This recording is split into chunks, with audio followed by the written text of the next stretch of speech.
Tant que la terre subsistera, les semailles et la moisson, le froid et la chaleur, l'été et l'hiver, le jour et la nuit ne cesseront point.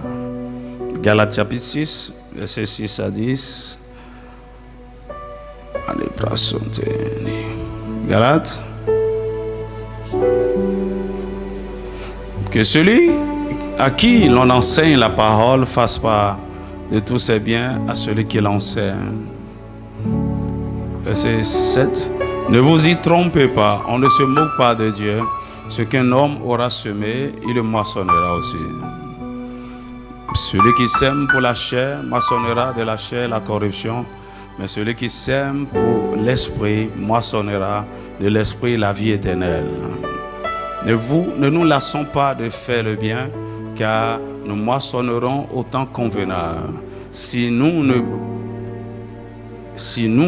nous relâchons pas. Verset 10. Ainsi donc, pendant que nous avons l'occasion, pratiquons le bien envers tous et surtout envers les frères en la foi. Amen. Proverbe chapitre 3, versets 9 à 10.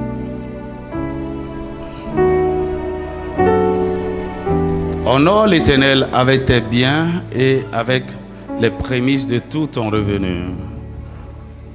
Alors tes greniers seront remplis d'abondance et tes cuves regorgeront de monde. Que Dieu bénisse sa parole. Tu veux t'asseoir dans sa présence. Saint-Esprit parle à nos cœurs. Dans le nom de Jésus. Amen. Nous sommes une mission de la parole. Notre devise, c'est de restaurer l'homme par la parole restaurée. Et si tu n'es pas un amoureux de la parole, tu n'es pas mon ami. Dis-moi Amen. Mais nous ne sommes pas que des gens qui aiment la parole. Nous sommes aussi de grands sacrificateurs. Nous aimons entretenir nos autels. On nous reconnaîtra comme des intercesseurs, des gens qui aiment la prière. Hey, mon ami, les deux doivent aller ensemble. La parole et la prière. Mais mieux, nous sommes aussi des adorateurs. On reconnaîtra la mission de l'Aigle bientôt comme l'endroit où la gloire de Dieu se manifeste. Parce qu'il y a de vrais adorateurs. Là où il y a de vrais intercesseurs, des hommes et des femmes de feu qui crachent le feu par la prière. Mais aussi des hommes sages qui marchent par la parole. Dis-moi Amen. Alors, c'est pourquoi je voudrais, le Seigneur insiste beaucoup sur la parole et sur l'enseignement. Et pendant ces quelques minutes, je voudrais que tu prêtes vraiment attention. Dis-moi Amen. La loi de la semence et de la moisson, nous devons comprendre cela. Parce que notre vie est régie par ça. Dis-moi Amen. Le problème, c'est que sans même le savoir, la vie est faite comme ça. Tous les jours, nous sommes en train de semer. Tous les jours, nous sommes en train de moissonner. Aujourd'hui, par exemple, tu as déjà semé quelque chose. Tu peux ne pas être conscient de ça. Alors, toute notre attitude, toutes nos paroles, toutes nos pensées, nos comportements, tout ce que nous faisons, c'est une semence. Dis-moi Amen. Et nous devons veiller à cela. Nous devons faire très attention. Est-ce qu'on est ensemble? Est-ce que tu sais, là où tu es en train de respirer. La respiration est constituée de quoi? De l'inspiration et de l'expiration. Alors tu inspires, tu prends de l'air. Et après, tu relâches. Ok. Qui a déjà essayé d'inspirer seulement pendant une journée? D'ailleurs, je vais prendre seulement l'air, je ne veux rien donner. J'inspire. En fait, tu n'es même pas constitué comme ça pour le faire. Ok? Tu es constitué de telle manière que quand tu prends, tu donnes. Tu prends, tu donnes. Quand tu inspires, tu reçois de l'air. Mais mieux, tu reçois de l'oxygène. dont ton organisme a besoin. Ok? Et après le métabolisme de l'oxygène à l'intérieur de toi, tu relâches le gaz carbonique. Hello! Et parfois, le gaz carbonique qui sort de la bouche de certaines personnes, c'est pas très agréable. J'espère que tu as lavé ta bouche le matin. Mais on relâche le gaz carbonique. Et là, le gaz carbonique, c'est pas quelque chose de mauvais. Ça sent peut-être mauvais. Mais en fait, les plantes en ont besoin. Dis-moi amen. Quand je relâche le gaz carbonique, les plantes captent cela. Parce qu'ils ont besoin du CO2 pour la photosynthèse. Et par cette photosynthèse, ils libèrent dans la nature encore de l'oxygène. Et ce même oxygène retourne. Et tu inspires. Et après tu produis le CO2. Tu leur donnes. Les plantes ont besoin du CO2 pour continuer leur travail. En fait, c'est cette photosynthèse-là qui donne la verdure. En fait, la nature verte des feuilles. Mais dans le process, ils libèrent. C'est pourquoi les hommes aiment, les gens aiment partout les villes vertes. Quand vous avez des maisons, il faut planter beaucoup d'arbres, des fleurs, des jardins. Ça aide à assainir l'atmosphère. Dis-moi amen. Alors Dieu nous a créés pour donner et recevoir. Et si tu es ici et tu n'es que consommateur, tu vas mourir. Tout ce que tu cherches à faire, c'est de recevoir, consommer. On doit me donner. Non. Tu dois être un contributeur de façon intentionnelle. C'est alors que tu vis bien. Dis-moi amen. En fait, ce qui maintient l'Afrique dans la pauvreté, c'est cette mentalité de consommateur. Nous sommes pauvres, nous n'avons rien, on doit nous donner, tout le monde doit nous donner, Mon ami, on peut pas se développer comme ça. Et beaucoup de gens aussi sont à l'église comme ça. Ils viennent avec cette mentalité de pauvreté et disent, je viens au pied de Jésus, je viens à Dieu, celui qui a l'or et l'argent, il a tout, donc il me donne. Est-ce que lui il a besoin de quelque chose? C'est moi qui ai besoin de tout. Il me donne et je prends. Mon ami, tu n'iras nulle part. Parce que c'est une loi. Donner et ne pas recevoir et ne pas donner en retour, tu es en train de violer une loi.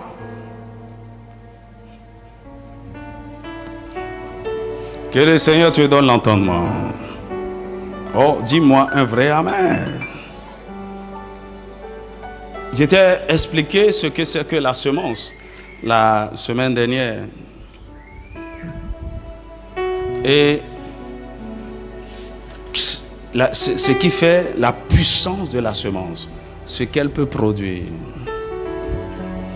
Mais je voudrais attirer ton attention de nouveau que sur cette terre, en tant qu'enfant de Dieu, nous semons pour la chair et nous semons pour l'esprit.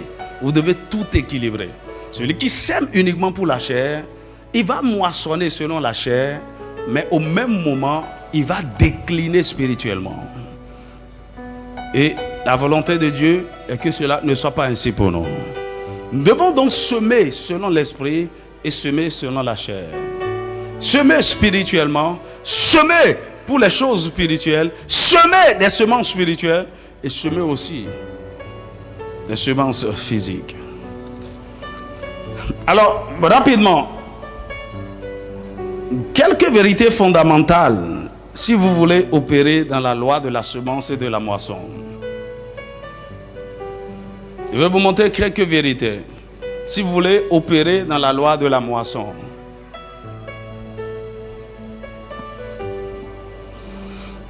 La première des choses, c'est que toute la création est soumise à cette loi. Toute la création est soumise à cette loi. Et Dieu lui-même est obligé de se soumettre à cette loi. Quand il a voulu moissonner des fils et filles sur la terre, il a semé un fils. Hello. Il a pris ce qu'il a de plus cher et il a semé. Il a sacrifié pour que après il puisse moissonner. Donc toute la création est soumise à cette loi, y compris le Créateur lui-même. Alors si le Créateur lui-même est soumis à ça, c'est quoi ton problème, toi la création?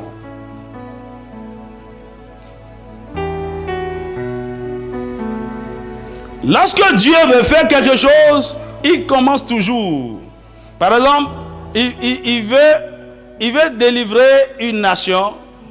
Il cherche un homme et il commence par semer sa parole. Il commence par semer une vision. Il commence par semer une grâce. Il commence par semer une sagesse dans la personne. Et quand la personne est pleine de ça, Dieu prend la personne et sème, et la sème maintenant dans le territoire. Hello. Tu vois, c'est ce qu'il a fait. Il veut faire sortir Israël.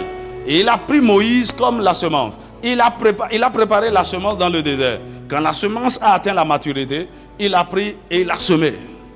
Et par cette semence, tout Israël est sorti.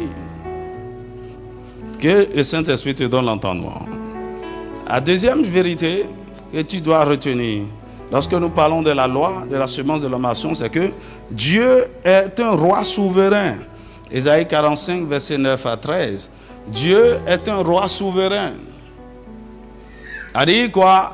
Dieu n'est pas un président. Aide-moi à dire à ton voisin, Dieu n'est pas un président. Il n'est pas dans la démocratie, dans l'autocratie, dans la rupture, dans la dictature. Non, Dieu est un roi. Il est un roi souverain. Et en tant que roi, il est seigneur. Il est propriétaire. Et il fait ce qu'il veut, comme il veut, avec qui il veut. Dis-moi Amen. Et parce qu'il est roi, lorsqu'il donne des ordres, lorsqu'il donne des commandements, lorsqu'il établit des lois, tout le monde se soumet à ça. Dis-moi Amen. C'est pas que non, moi ça ne me plaît pas. Et regarde d'ailleurs dans notre démocratie ici. Les hommes établissent des lois et on nous contraint à les respecter. Dieu ne nous contraint pas. Mais quand il établit des lois, le violement des lois a conduit à des pénalités. Donc, tu ferais mieux. Dieu n'est pas là. Il ne vient pas au feu rouge pour voir qui va violer le feu rouge. Qui va brûler. On va l'arrêter. Les anges te regardent. Tu as brûlé. Contravention, ça vient. Est-ce que quelqu'un me suit? Tu vois, les hommes aiment respecter quand on les surveille, on les contraint, il y a ceci, et Dieu, bon, mon ami, Dieu est un roi et il donne des lois et il se tient tranquille. Et parce qu'il a mis dans la nature le système pour payer les pénalités.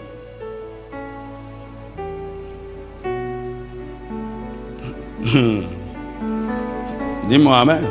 C'est pourquoi ce qu'un homme a semé, il le moissonnera. Le système est fait comme ça. Dis-moi Amen. La troisième vérité qu'il faut saisir, c'est que Dieu est la source de tout. Tout vient de lui et tout lui appartient. Il est la source de tout. Tout vient de lui et tout lui appartient. Psaume 24, verset 1. Psaume 50, verset 12 à 13, à 12, verset 10 à 12. Vous connaissez ce texte? Tout lui appartient. Psaume 50, verset 10 à 12. 1 Chronique 29, verset 10 à 12. On n'a pas de temps de lire ce texte. Tout appartient à Dieu. Tout sur la terre lui appartient. Ça dit quoi? Ce qu'il te dit de semer là, ça lui appartient. La vie, la respiration, ça lui appartient. Quand il te dit de semer l'amour, il est l'auteur de l'amour. De semer la miséricorde, ça vient de lui. Je te parle déjà des semences spirituelles. Ok, de semer la prière, de semer l'adoration. Tout vient, il n'y a rien que tu fais qui impressionne Dieu. Tout vient de lui. Et c'est tout ce qui est à lui qui nous demande de lui donner en retour. De semer. Dis-moi amen. Si te dit de semer des choses matérielles, de semer l'or, de semer l'argent, de semer, tout lui appartient. Vous devez avoir ça en esprit. C'est-à-dire quoi? Dans ce royaume, Dieu est propriétaire de tout. Nous ne sommes propriétaires de rien. La raison pour laquelle beaucoup de gens sont trop attachés aux biens matériels, c'est parce que vous n'avez pas cette compréhension. Tout appartient. Même votre vie lui appartient. Votre corps lui appartient. Tout lui appartient. La quatrième vérité, c'est que nous ne sommes que des intendants des ressources de Dieu. Nous ne sommes que des intendants. Aide-moi à dire à ton voisin, tu n'es qu'un intendant. L'intendant n'est pas le propriétaire. L'intendant est le gestionnaire. L'intendant, on lui a confié la chose. On dit, gère-moi ça. Et ce qu'on t'a confié de gérer, on doit revenir te demander des comptes. Comment tu as géré? Nous ne sommes que des intendants. 1 Chronique chapitre 29, verset 13 à 18. Matthieu 25, verset 14 à 30. Tu vois, vous vous rappelez l'histoire de ces 3 serviteurs à qui le maître a donné 5, 2 et 1 talent. Il leur a donné de gérer. Et ils sont des intendants. Le maître a le droit de revenir leur demander des comptes. Comment avez-vous géré ce que je vous ai confié? La 5e vérité qu'il faut garder en esprit si vous voulez opérer dans cette loi, c'est que c'est Dieu qui nous donne la capacité d'acquérir des richesses. C'est Dieu qui nous donne la capacité d'acquérir des richesses. Donc quand il s'agit des biens, des possessions matérielles et tout, c'est Dieu qui nous donne la capacité. C'est Dieu qui nous donne la grâce. C'est Dieu qui nous donne l'opportunité. C'est Dieu. Tu vois, quand quelqu'un est là et tout à coup, il a une idée. Ah, je peux faire ceci et vendre. Cette idée-là vient d'où? De Dieu. La capacité pour mettre en œuvre cette idée, ça vient d'où? De Dieu.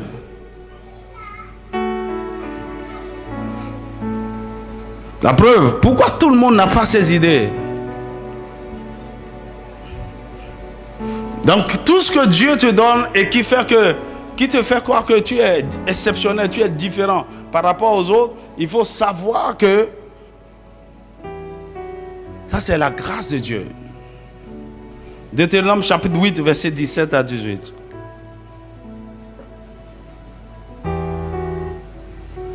Tu vois, quand je regarde les hommes d'affaires, en fait, ils ne sont pas des hommes vraiment intelligents ou exceptionnels. Tu vois, c'est des gens que la grâce de Dieu a visités d'une manière particulière.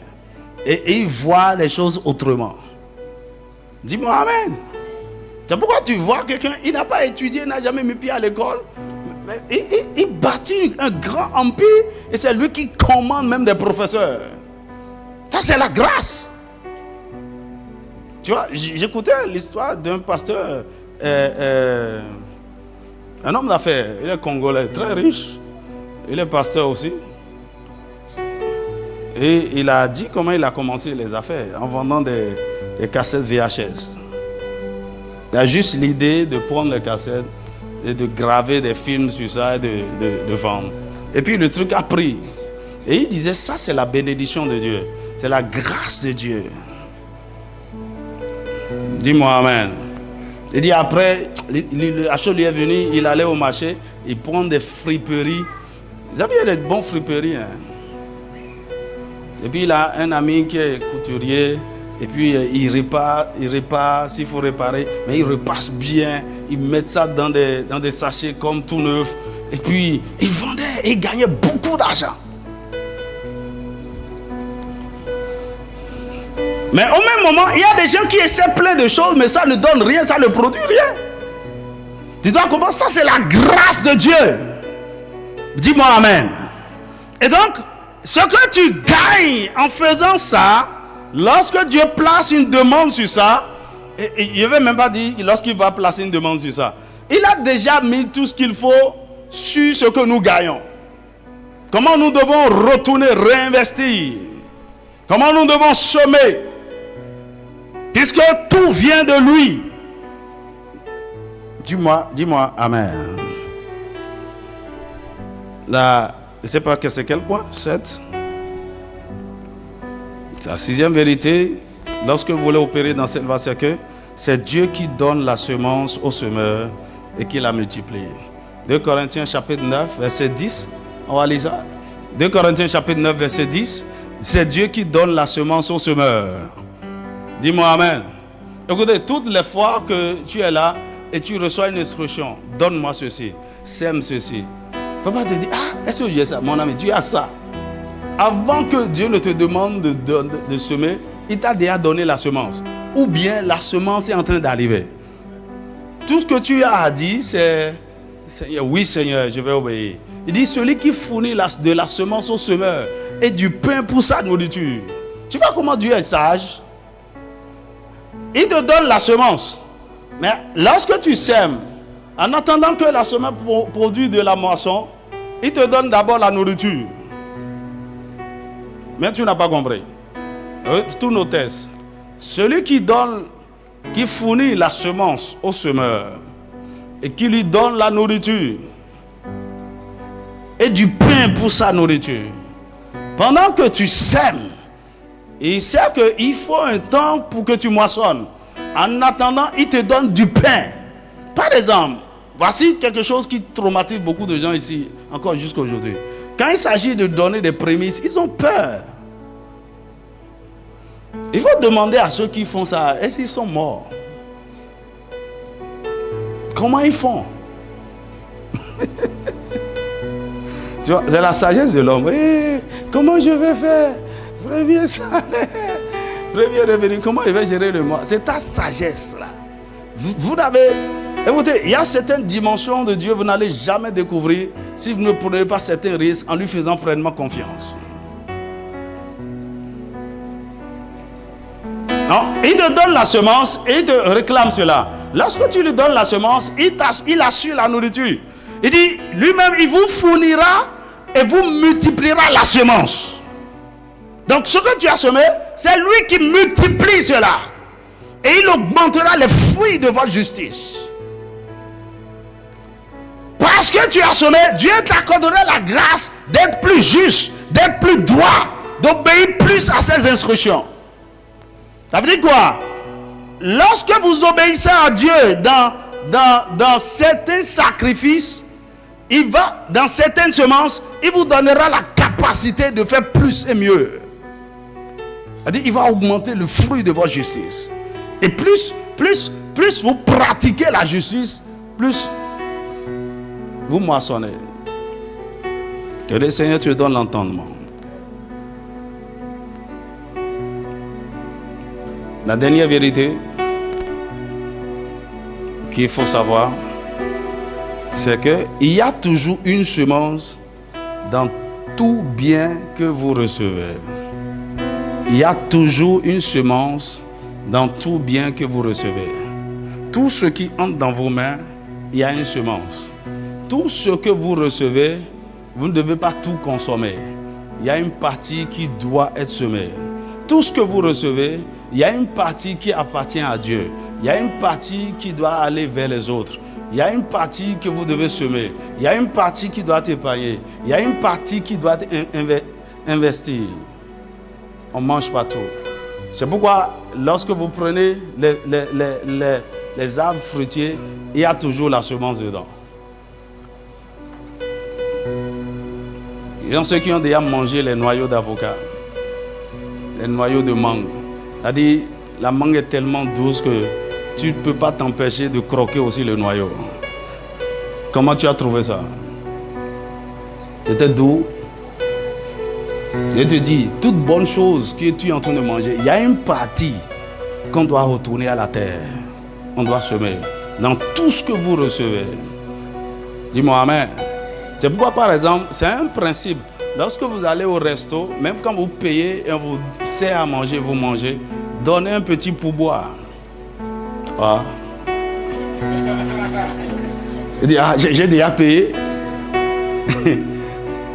À certains endroits, lorsqu'on vous sert à manger ou à boire, ne mangez pas tout, laissez un peu. Ah. Ado doubo di do pa non. Anu ahara kaka bo fion goro de yi. Vrai. C'est hey, je dis pas resto, j'ai dialogue. Hein. Vrai resto. Donnez toujours un pourboire. C'est vrai là. Semez, donnez quelque chose. Mon mentor qui est au Ghana, il me dit, si vous le faites bien, c'est 10% de ce que vous avez mangé. Tu essaies de calculer. Dis-moi.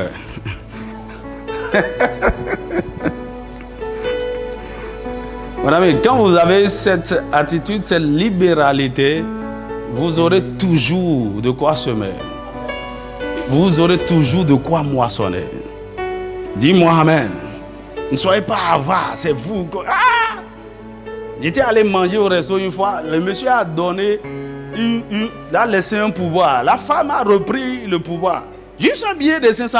Elle a repris et a déposé 100 francs. C'est quoi cette mentalité-là? 500 coulis, il y en a. Est-ce que 500 là, vous posez 100 francs?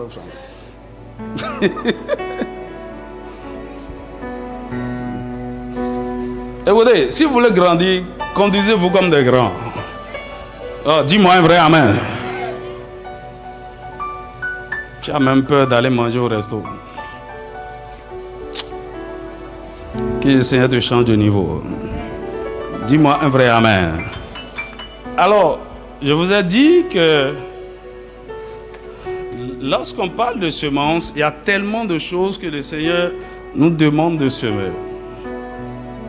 Tellement de choses dans différents domaines. Par exemple, en ce qui concerne les choses matérielles et financières, je vous ai cité quelques domaines de semences le dimanche dernier. Et quand vous lisez la Bible, Dieu, donnez-moi Deutéronome chapitre 12, verset 11. Deutéronome chapitre 12, verset 11. On peut voir ça rapidement.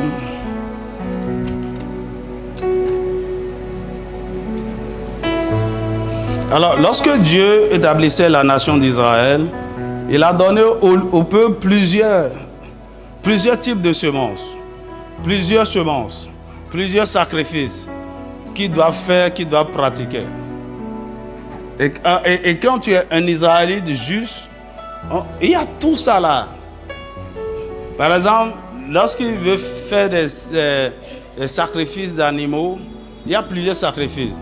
Des sacrifices de culpabilité, des sacrifices d'action de grâce, des sacrifices les holocaustes.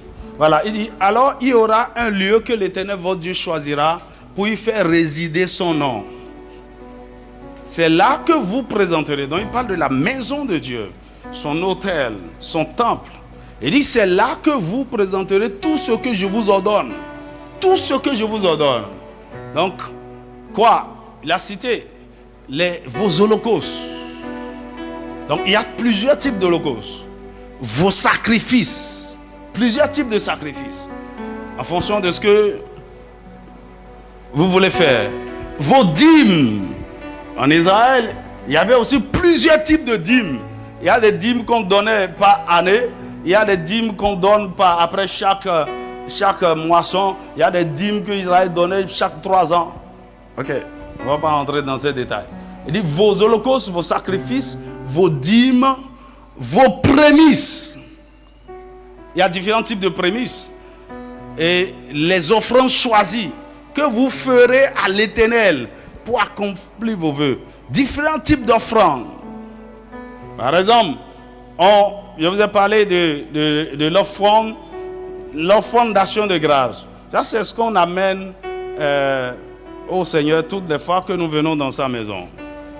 Mais dans la tête de beaucoup de gens, ce n'est que ça. Et ils n'appellent pas ça même offrande. Ils appellent ça quête.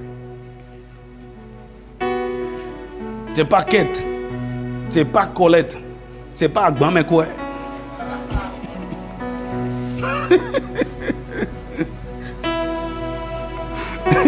Je me rappelle un jour, là où je vivais à Verdoko, j'étais en train d'acheter crédit. Il y avait un kiosque devant mon portail. Il y a un professeur d'université dans la rue là. Il a une maison à étage. Hein. Et il allait, il sortait, il a garé sa voiture. Il dit, hey, Nanti, tu peux trouver la monnaie de 500 là. Il dit, ah, professeur, monnaie de 500. Il dit, ah, ami ça va une enquête. Regarde, tu es monsieur malheureux là. Tu vois la mentalité des gens. Il vient faire la monnaie de 500 pour aller à l'église. J'espère que tu n'es pas venu ici. Tu as cherché la monnaie de 100 francs pour venir faire quête. Le Seigneur nous délivre de la. On ne fait pas quête à l'église. On fait offrande. Offrande, c'est quoi? C'est quelque chose qu'on donne à une divinité. Hello. Tu vois, nos ici, non? Ils font offrande à leur Dieu. Il amène son atta, il amène son quoi? Son poulet. Il met ça au carrefour. Ça, c'est offrande. Il faut mettre ça dans. On amène, vous donnez à Dieu. C'est pas quête. Tu apportes ton offrande à Dieu. Il était quelque part, il dit, ah, c'est l'heure des collectes. Il dit, collecte. Vous collectez quoi? Écoutez, il faut appeler. On n'a jamais vu ça. On voit des offrandes, on voit des sacrifices, des semences, des prémices, des dîmes. C'est les termes qui sont utilisés dans la Bible. Dis-moi amen. Quand les gens ne comprennent pas les choses, c'est là où ça va de travers. Et donc, on a vu qu'au nombre des semences que les enfants d'Israël doivent apporter dans la maison de Dieu, il y a des prémices. Dis avec moi des prémices. Je sais que tu n'aimes pas ça, je vais parler de ça.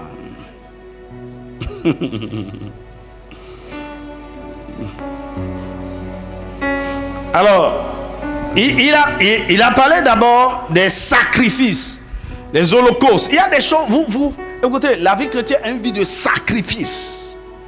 Si vous venez au Seigneur et vous ne voulez rien sacrifier, vous n'allez rien devenir. Vous n'êtes pas prêt pour souffrir, vous n'êtes pas prêt pour perdre, vous n'êtes pas prêt pour abandonner, vous n'êtes pas prêt à mourir. Vous n'irez pas loin. Dans le monde là-bas, les gens le savent. Ils savent qu'il n'y a rien sans rien. Quand il va voir le marabout, il demande, le sacrifice va me coûter quoi? Combien? Il sait. Qu'est-ce que je dois donner? Si vous voulez moissonner, vous devez donner. Et le meilleur des sacrifices que Dieu nous demande de donner, c'est notre propre vie. Ça commence par là. Si vous ne vous donnez pas encore vous-même à Dieu, tout le reste, vous ne pouvez pas le faire. Si vous ne vous offrez pas d'abord à Dieu comme un sacrifice vivant sur son autel, tout le reste serait compliqué pour vous. Vous devez savoir que nous ne vivons plus pour nous-mêmes. Nous vivons pour celui qui nous a aimés et qui a livré sa vie pour nous, pour que nous soyons rachetés. 2 Corinthiens chapitre 5, versets 14 et 15. Nous ne nous appartenons plus à nous-mêmes. Notre esprit, notre corps, notre âme appartient à l'Éternel. Et la Bible dit, si vous êtes raisonnable, selon Romains chapitre 12, verset 1, offrez vos corps comme des sacrifices vivants à Dieu sur l'autel. Offrez-vous.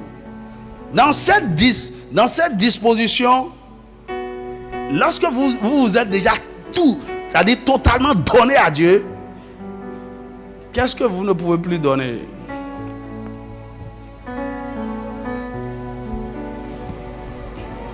Dis-moi amen. La vie chrétienne est une vie de sacrifice. Si vous aimez Dieu, vous devez être prêt à faire des sacrifices. Vous voulez le servir, vous devez être prêt à faire des sacrifices. Il y a des choses qui doivent être consumées. Et au nom de ces sacrifices que Dieu a demandé aux enfants d'Israël de lui apporter tout le temps, il y a les prémices. Et aujourd'hui, beaucoup d'enfants de Dieu méconnaissent ça. Beaucoup d'enfants de Dieu pratiquent peu ça. Tout ce que nous savons à peu près, c'est les offrandes et les dîmes. Et ça s'arrête là. Mais je vous ai dit, vous pouvez semer jusqu'à 10 choses.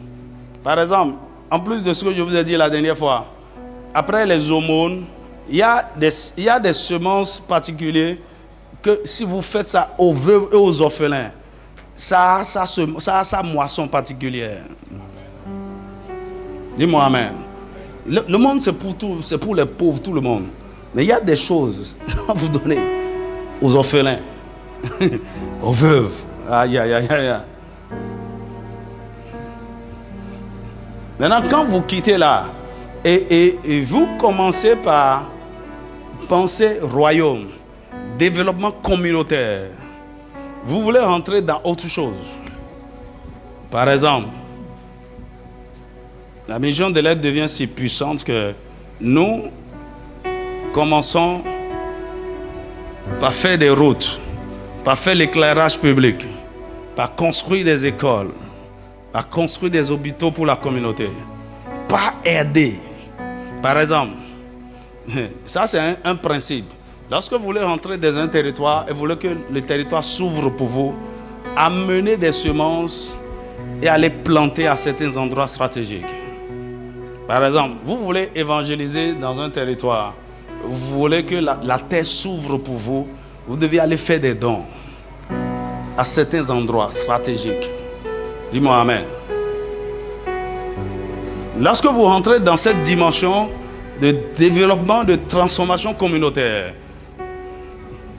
ça c'est une autre dimension de semence. Lorsque vous rentrez dans cette dimension de développement national, ça c'est un autre niveau de semence. Ok, je vais m'arrêter là parce que ça. Revenons aux prémices. Dis-moi un vrai amen. Alors, les prémices sont des formes de sacrifice. Et quand on parle de sacrifice, c'est un renoncement ou une privation volontaire dans une intention morale ou religieuse. C'est une privation financière, un renoncement à un gain. C'est ce qui vous coûte quelque chose, mais que vous décidez de perdre. Et lorsque nous parlons de prémices, les prémices sont les premiers produits ou fruits de la terre ou du bétail, donnés en offrande à Dieu. Ce sont les premiers ou fruits de la terre ou du bétail, donnés en offrande à Dieu. Les prémices, c'est tout ce qui vient en premier, que nous consacrons à Dieu en termes de revenus, de salaire, de temps, de relations, même d'enfants. Par exemple, dans l'Ancien Testament, Dieu exige différentes sortes de prémices. Dans Exode 13, verset 1 à 2 et verset 11 à 16, nous voyons par exemple, Dieu a demandé le prémice des premiers-nés. C'est-à-dire tout premier-né doit être consacré à l'Éternel. Maintenant, si la famille ne veut pas consacrer le premier-né, il peut le racheter par un animal. Dis-moi un vrai amen. C'est pourquoi, par exemple, il y a beaucoup de batailles sur les premiers-nés. Si le Seigneur le permet, dimanche prochain, je vais prier pour les premiers-nés. C'est-à-dire, les premiers-nés qui ne sont pas consacrés à Dieu, Satan les réclame.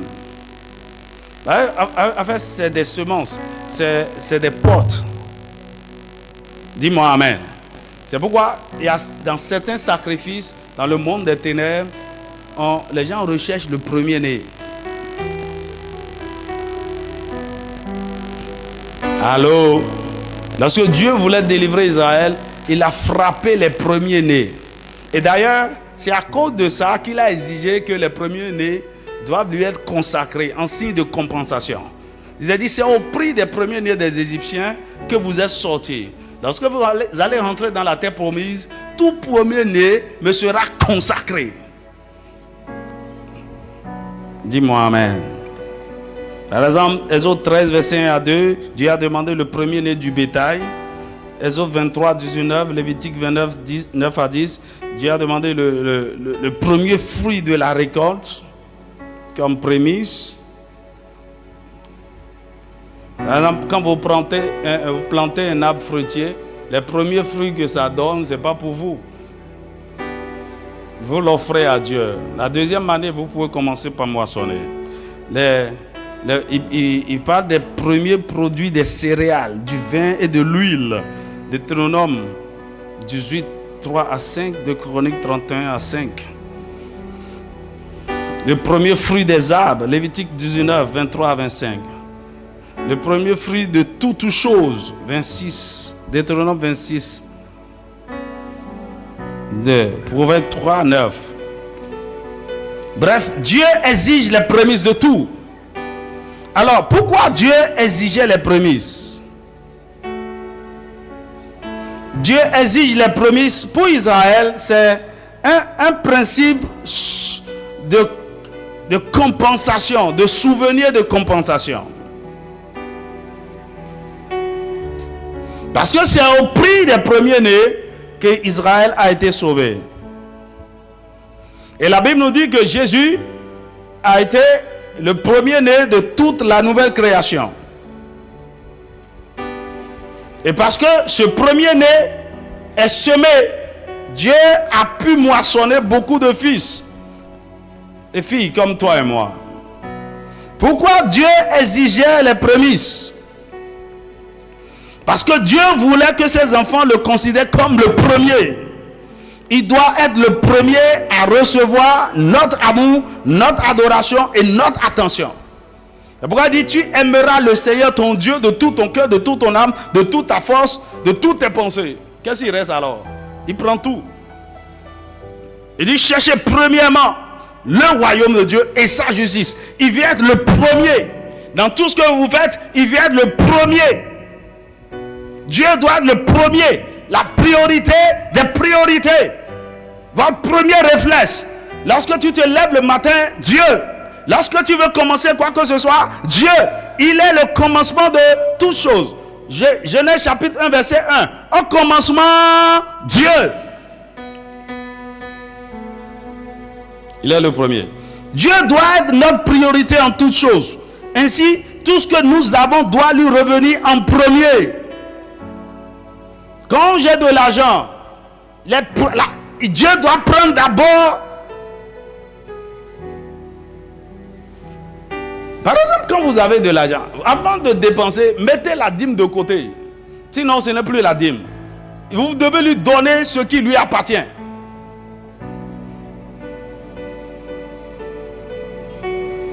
Tu vois, lorsque nous lui donnons le premier, c'est notre façon de lui dire que tout lui appartient. Qu'il est le propriétaire de tout. Tu dois lui donner la première place. C'est l'honorer. Malachie chapitre 1 verset 6. Il dit, tu honoreras le Seigneur ton Dieu. Il dit, si je suis l'Éternel, où est l'honneur qui m'est dû? En fait, le premier, c'est la porte. Et celui à qui on consacre la porte, contrôle la porte. Par conséquent, tout le reste. Le premier, c'est la porte. Le premier, c'est l'origine. Le premier, c'est le commencement. Et c'est lui à qui vous consacrez la première des choses. Il contrôle tout le reste. Donc, quand je commence par travailler, je lui consacre mon premier salaire. Il contrôle tout le travail, tout le boulot, tout ce que tu vas faire, tout le temps que tu vas faire, les promotions que tu auras. Personne ne peut te combattre dans quelque chose qui est consacré à Dieu. Donc, donner les prémices à Dieu, c'est lui donner la permission d'avoir le contrôle absolu, son droit de propriété et sa protection sur tout ce qui nous lui avons consacré. Je répète, donner les prémices à Dieu, c'est lui donner la permission d'avoir le contrôle absolu, son droit de propriété et sa protection sur tout ce que nous lui consacrons. Alors donner à Dieu les prémices est totalement à notre avantage.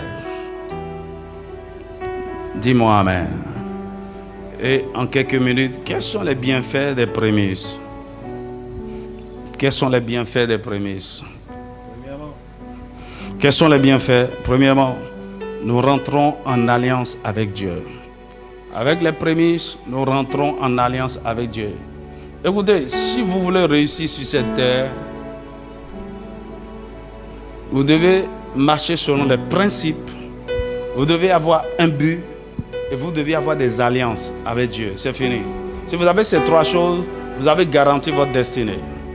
Vous marchez selon les principes, vous avez un but, une vision que vous poursuivez et vous avez des alliances avec Dieu.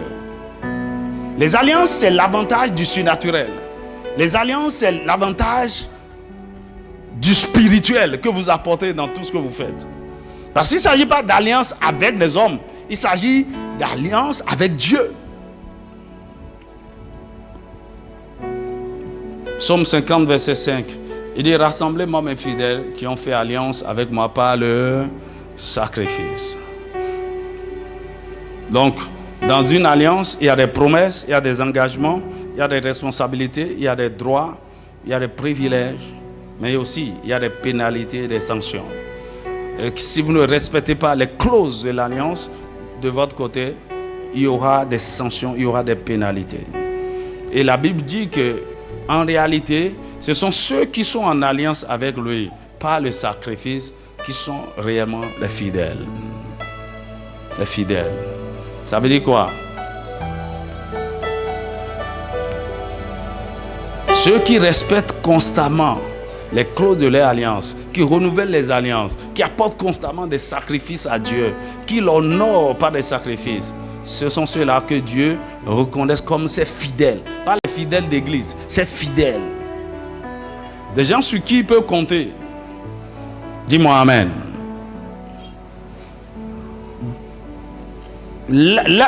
Écoutez, lorsque vous entrez en alliance avec quelqu'un, par exemple, vous êtes une petite entreprise et vous entrez en partenariat avec une grosse entreprise, vous devenez grand aussitôt. Dis-moi amen. Mais ici, le contrat de partenariat est de loin inférieur à une alliance. L'alliance est scellée par le sang. L'alliance est spirituelle. Lorsque vous rentrez en alliance avec Dieu, vous avez la protection de Dieu, le soutien de Dieu, la capacité de Dieu, la force de frappe de Dieu, la provision de Dieu. Vous opérez dans la dimension de Dieu. Il a l'obligation de vous aider, de vous défendre, de vous soutenir, parce que vous êtes en alliance avec lui. Aussi longtemps que vous respectez les clauses de l'alliance. Que le Seigneur te donne l'entendement. Donc, celui qui est en alliance avec Dieu a Dieu à ses côtés.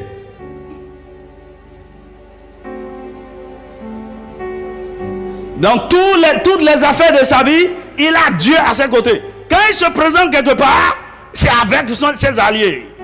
Et son premier allié, c'est Dieu lui-même. Et le Saint-Esprit te donne l'entendement. Deuxième bienfait des prémices, c'est que ce dont nous avons donné les prémices est désormais consacré à Dieu. Ce dont nous avons donné les prémices, désormais consacré à Dieu. Consacré à Dieu. Donnez-moi Jérémie chapitre 2, verset 3. Jérémie 2, 3. Alors par exemple, quand j'ai consacré mon premier-né à Dieu, tous mes enfants sont consacrés à Dieu. Quand j'ai donné les prémices de mon travail, le travail est consacré à Dieu. J'ai donné les prémices de mon temps, j'ai donné les prémices du mois, de l'année. Tout le temps, toute l'année est consacrée à Dieu. Toutes les ressources et tous les revenus de l'année sont consacrés à Dieu. Dieu devient ainsi le propriétaire. Il veille sur tout le reste et s'assure que son nom soit glorifié et sa réputation honorée. Parce que désormais, tout lui appartient. Le bien-être de ce qui est consacré à Dieu est désormais la responsabilité de Dieu. Ramenez le texte. Par exemple, quand on consacre un enfant à Dieu, c'est fini. Allez, tout ce qui concerne l'enfant, c'est désormais la responsabilité de Dieu. Dieu devient le propriétaire. Il dit, Israël était consacré à l'Éternel. Comme quoi, premier-né, il était les prémices de son revenu. Tous ceux qui en mangeaient se rendaient coupables. Donc, ce qui est consacré à Dieu, personne ne touche. Parce que vous touchez à Dieu. C'est pourquoi, jusqu'à aujourd'hui, faut laisser les considérations politiques, quoi. Quiconque attaque Israël a des problèmes avec Dieu. C'est son prémisse qui est consacré à Dieu. Il dit, tous ceux qui en mangeaient se rendaient coupables. Quand Hitler tuait les Juifs, le jugement de Dieu planait sur lui. Il dit, et le malheur fondait sur eux, dit l'Éternel. C'est pourquoi ce qui est consacré à Dieu, on ne touche pas. Je vous ai parlé de cette jeune fille qui a consacré sa virginité à Dieu. Il dit, Seigneur, je te consacre. Il y a des prières que vous faites, Dieu prend. Et puis un professeur d'université l'a violée. Oh, on ne touche pas à ça. On ne touche pas à ça. Les gars, non seulement on l'a chassé de l'université, il est devenu fou, il est devenu... Et puis pendant des années, il cherchait cette fille pour lui demander pardon. Sa vie est devenue... Son mariage est gâté, il est devenu mendiant, il est devenu... Madame, il y a des choses on ne touche pas. C'est pourquoi, ce qui m'appartient, pour protéger ça, je consacre ça à Dieu. Quiconque touche à ça, on a des problèmes. Maintenant, quand tu dis ça m'appartient, ok, la responsabilité de la protection, ça te revient.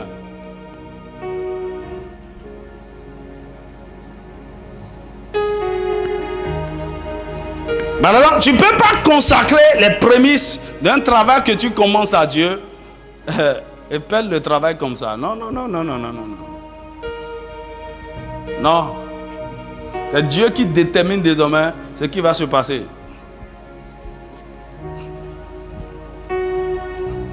Et quiconque t'attaque verra Dieu. Donc quiconque touche à ce qui est consacré à Dieu devient coupable et est frappé de malheur par lui-même.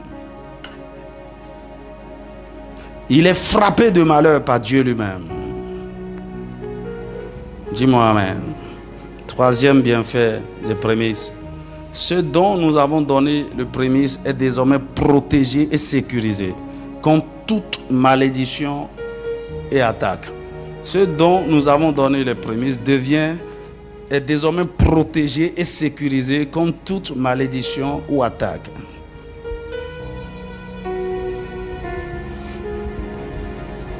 Le diable va chercher à attaquer. Nous sommes toujours dans Jérémie chapitre 2 verset 3. Vous savez, tout ce qui n'est pas consacré à Dieu est d'office réclamé par Satan. Tu n'as pas consacré ça à Dieu, non? Satan va réclamer. Surtout le premier, il va réclamer. Il va prendre. C'est comme les gens qui n'aiment pas donner la dîme. De toute façon, Satan le prend ça. Beaucoup même.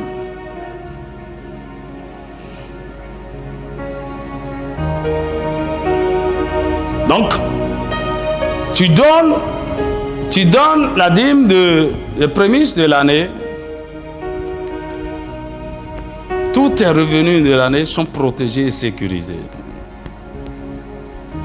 Dis-moi amen. Par exemple, lorsque vous êtes chef d'entreprise, vous donnez comment ça se passe.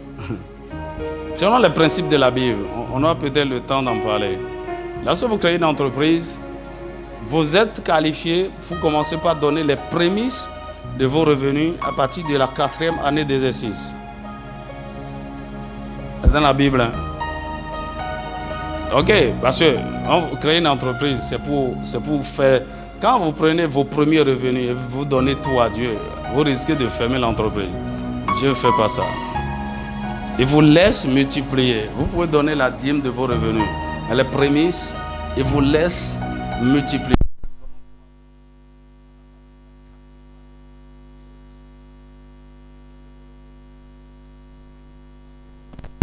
Parce qu'à partir de la quatrième année, il suppose que vous avez atteint un niveau de stabilité.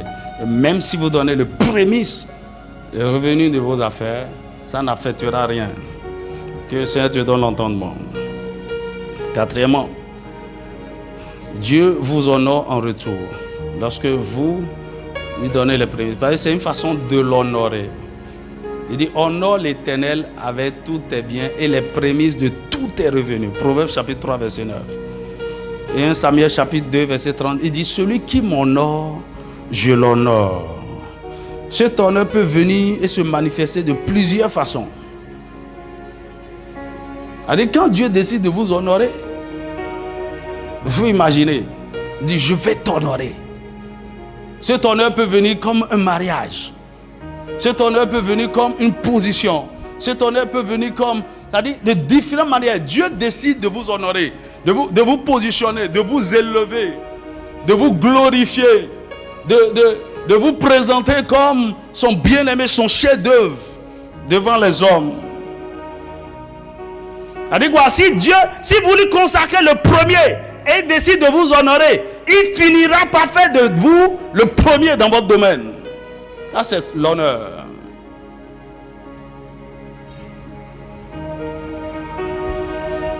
Quatrième bienfait. Vite fini. Combien? Cinquième. 5. La bénédiction divine repose sur votre maison. La bénédiction divine repose sur votre maison.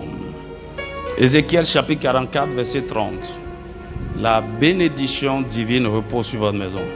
Les prémices de tous les fruits et toutes les offrandes que vous présenterez par élévation appartiendront au sacrificateur. Vous donnerez au sacrificateur les prémices de votre pâte afin que la bénédiction repose sur votre maison.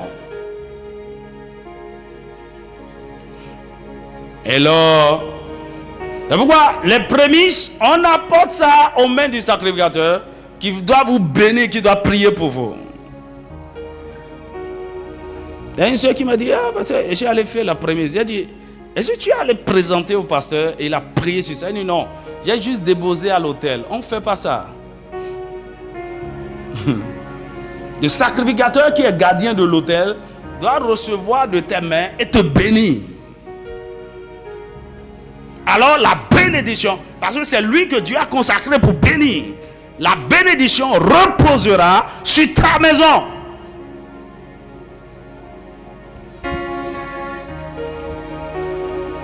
Dis-moi amen.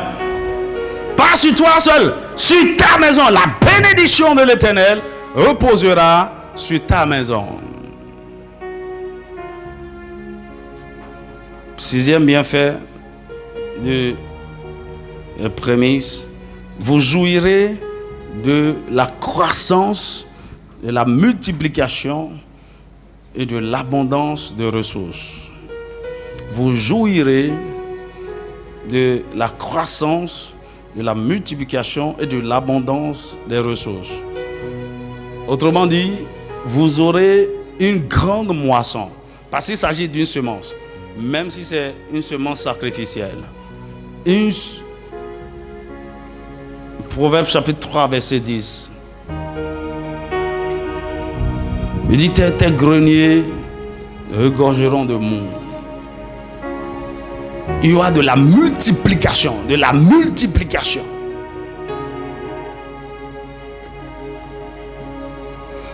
Dis-moi amen. Septième bienfait de prémisse, vous amassez des trésors au ciel et en lieu sûr. Vous amassez des trésors au ciel en lieu sûr.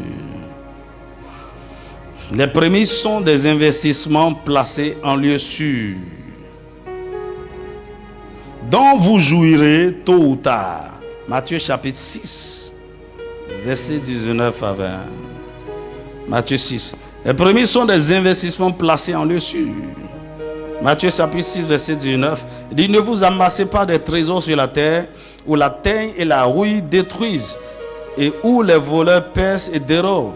Mais amassez-vous des trésors dans le ciel, où la teigne et la rouille ne détruisent point, et où les voleurs ne percent ni ne dérobent.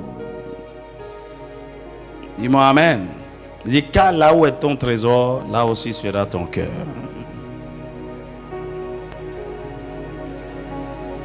Tu vois, c'est ouvrir un compte au ciel. Et vous pouvez placer une demande sur ça à tout moment. Vous pouvez aller faire comment il va dire, des retraits à tout moment. C'est un investissement placé en lieu sûr. Et 8 pour finir. 8e bienfait des prémices. Vous aurez accès aux portes fermées, aux trésors cachés et aux richesses enfouies dans les ténèbres. Vous aurez accès aux trésors cachés, aux portes fermées et aux richesses enfouies dans les ténèbres. Ésaïe 45, versets 2 à 3. Parce que Dieu, vous êtes en alliance désormais avec lui, Dieu vous tiendra par la main, il ouvrira les portes fermées, il vous donnera accès aux trésors cachés, il vous donnera accès aux richesses enfouies, il vous donnera accès aux choses, à la manne cachée. Il va vous enrichir de façon surnaturelle. Des trésors cachés dans les ténèbres. Tout ce que Satan avait volé, tout ce qu'il avait.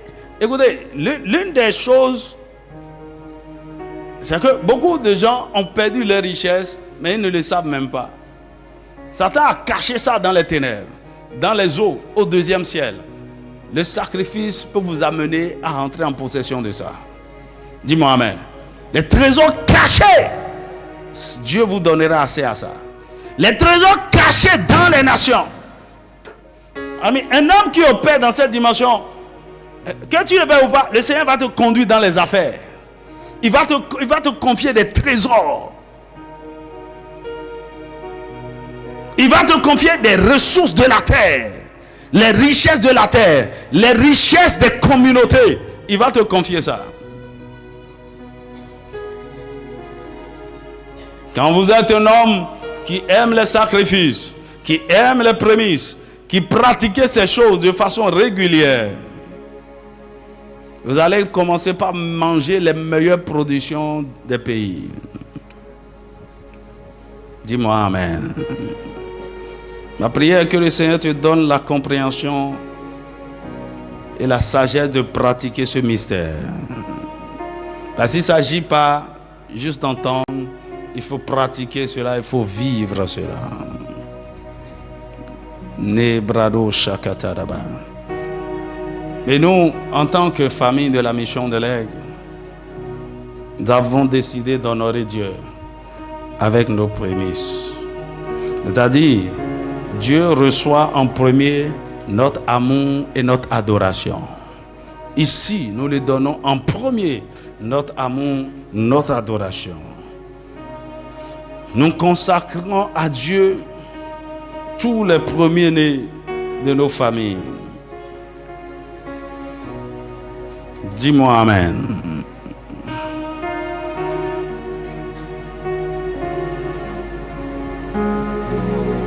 Nous nous donnons en premier à Dieu en sacrifice vivant. Nous nous donnons premièrement en sacrifice vivant sur l'autel. Nous consacrons à Dieu comme prémisse tout premier salaire d'un nouvel emploi, d'une nouvelle position, ainsi que tout revenu venant d'un nouveau contrat, d'un marché.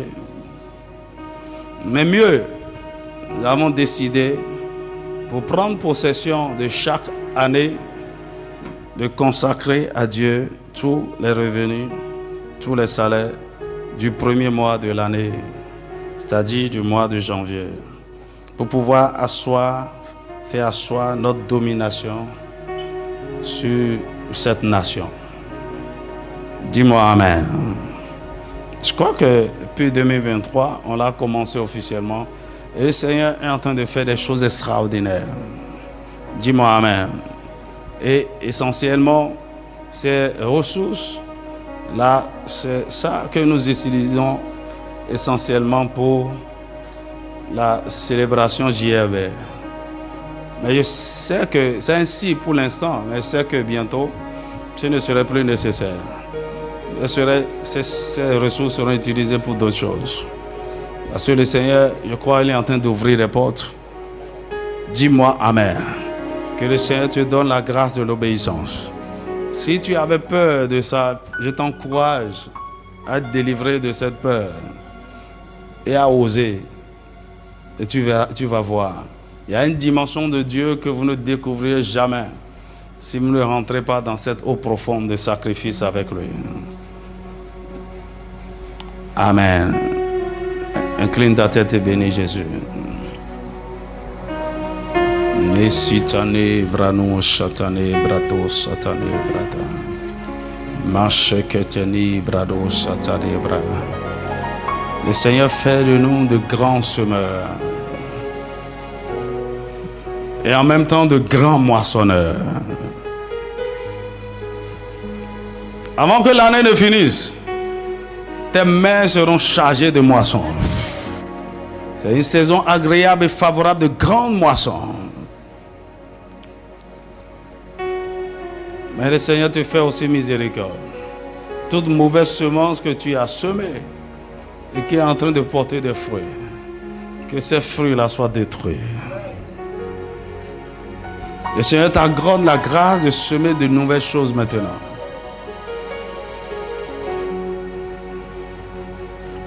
Dis merci à Jésus. Nebrado seteni brado satane bra. Na seteni brado satane brato shekete. Nebrado seketani brado shakatane bradis. Nebrasotani brasokata. Il dit Seigneur, fais de moi un bon intendant, un bon gestionnaire. Tout t'appartient. Tout t'appartient. Tout t'appartient. Tu es le Seigneur et le propriétaire. À partir de ce jour, fais de moi un bon intendant. Un bon intendant. Un bon intendant. Un bon intendant. Si pendant longtemps, tu étais resté dans tes petits calculs, le Seigneur te délivre de la mentalité de la pauvreté. Le Seigneur te délivre de la mentalité de propriétaire. Tu n'es pas propriétaire. Lui seul est propriétaire de toutes choses. Et si tu le déclares comme propriétaire, il te donnera accès à toutes choses. Librement. Nebrado satane brato shakata. Je prie pour toi dans le nom de Jésus que toute limitation que Satan avait mise sur toi en termes de malédiction, en termes de résistance, pour ne pas obéir à Dieu et faire la volonté de Dieu, que cela soit brisé au nom de Jésus. Écoute, la pauvreté, c'est ça. Satan va t'empêcher de saisir la lumière. Même si tu saisis, il va t'empêcher de pratiquer la vérité.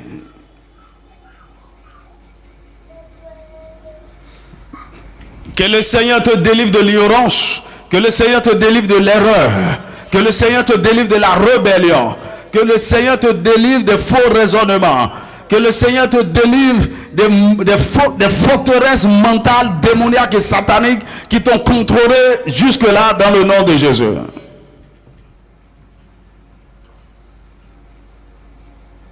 C'est l'heure de la moisson. C'est l'heure de la moisson. C'est l'heure de la moisson. Si vous voulez voir une église forte et puissante, c'est là où on fait beaucoup de sacrifices.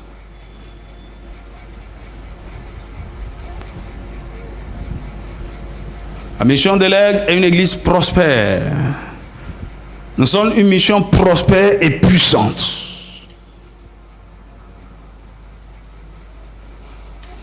C'est constitué de sacrificateurs et de rois. Des gens qui connaissent le sang des sacrifices et qui vivent la vie comme des sacrifices vivants sur l'autel. Seigneur, merci. Seigneur, merci. Nous n'allons pas te trahir. Nous n'allons pas décevoir tes intentions nous concernant. Nous allons marcher dans ta volonté.